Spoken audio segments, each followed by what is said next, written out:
nous, on est très intéressés par ces activités, par cet environnement, d'abord sur tout ce qui est innovant, sur les réflexions qu'on peut avoir sur le vieillissement de façon générale, pour plusieurs raisons, parce que Enel est le spécialiste du vieillissement pour le groupe Action Logement, et puis Enel porte en plus une mission stratégique pour le groupe Action Logement sur le bien vieillir à domicile. Donc on était dans l'ambiance. Alors de trois ordres, hein. Aujourd'hui Enel travaille sur trois grands sujets. Le premier, c'est le développement d'un habitat neuf, de nouveaux agréments pour les établissements médico-sociaux, résidence autonomie, EHPAD et quelques établissements accueillant des personnes avec un handicap. Le deuxième volet très important pour nous, c'est la restructuration du secteur médico-social à but non lucratif sur le volet immobilier.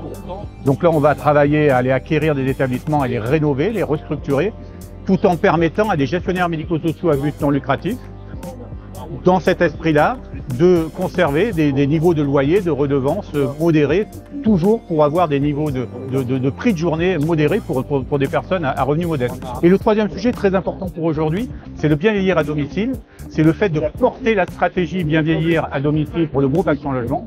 Le groupe Action Logement, c'est 1 200 000 logements. Sur 1 200 000 logements, bon an, mal an, c'est entre 300 et 400 000 personnes vieillissantes, locataires vieillissants. Donc il faut qu'on apporte des solutions pour ce bien vieillir à domicile, pour ces locataires qui doivent rester vieillir chez eux.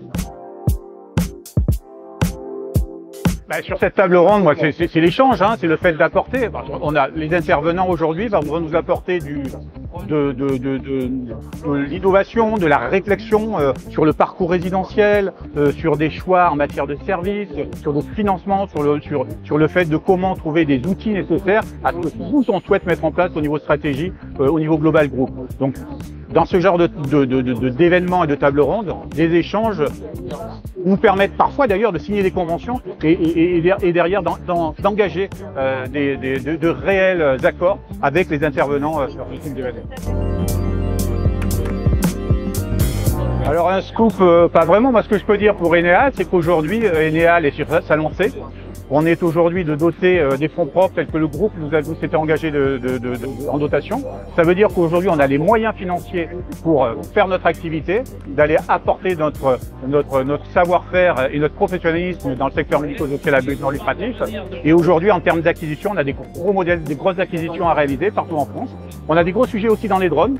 Ça c'est très important, hein, Martinique, Réunion. Et donc aujourd'hui on est sur notre lancée et puis on va accélérer notre développement.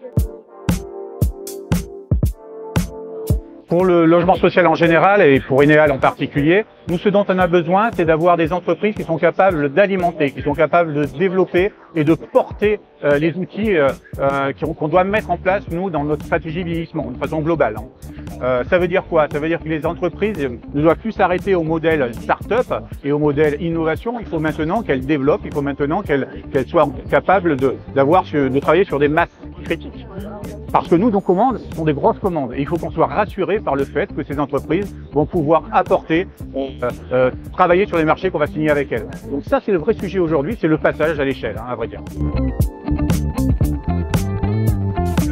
Le sujet, c'est qu'aujourd'hui, il faut vraiment travailler sur le maintien à domicile, sur le bien vieillir à domicile, en imaginant qu'il faut maintenir le nombre de places de lits en EHPAD pour la perte d'autonomie et pour la fin de vie. Et entre les deux, c'est là où il faut travailler sur ce sujet entre deux. Donc nous, on a déjà des outils du type immobilier qui sont des résidences autonomie, ce type d'outils. Il y a des résidences senior service qui sont des résidences plutôt du modèle privé, promoteur privé.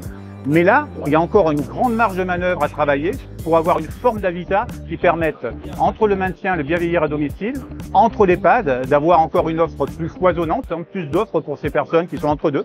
Ils sont à la fois encore autonomes, mais en perte d'autonomie.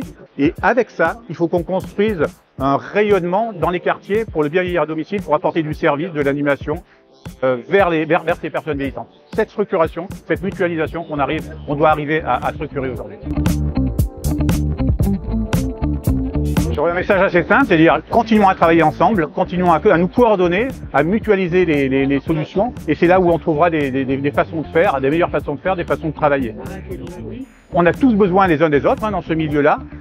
Le regret que j'ai pu avoir ces dernières années, c'est qu'on travaillait trop en silo. Je trouve qu'aujourd'hui, c'est meilleur, on travaille de meilleure façon aujourd'hui ensemble et il faut continuer à travailler comme ça. Et le Synlab, c'est complètement ça. Comment réunir des bonnes volontés et comment coordonner, mutualiser.